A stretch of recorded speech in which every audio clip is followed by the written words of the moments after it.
ادرک کی چائے کے بارے میں آپ کو دو اور اس کے بہت اہم فوائد بتاتی ہوں کہ اگر آپ کے جوڑوں میں پٹھوں میں درد ہے، کھچاؤ ہے، تو 1 کپ چائے پئیں، اس سے آپ کے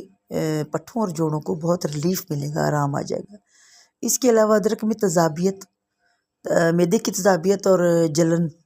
پیدا کرنے والے عناصر کو ختم کرنے کی بہت صلاحیت ہوتی ہے۔ آپ کھانے کے آدھے گھنٹے بعد ادرک کی چائے پینے کی عادت ڈالیں، انشاءاللہ آپ کے معدے کی جلن اور تیزابیت بھی ختم ہو جائے گی۔ نمبر 3 ہے کہ اگر جی آپ نے مطلب کوئی ٹیسٹی چیز لگی، زیادہ کھا لیا تو معدے میں بہت بوجھ گرانی بڑھ گئی، فوراً ادرک کی چائے پئیں۔ اس سے یہ ہوگا کہ فالتو جو چیزیں ہیں وہ گیسیں وغیرہ ختم ہو جائیں گی، کھانا جلدی ہضم ہو جائے گا، اور جو کھانا آپ کو تنگ کر رہا ہے، بہت زیادہ ابھار یا سوزش پیدا کر رہا ہے، اس سے آپ کو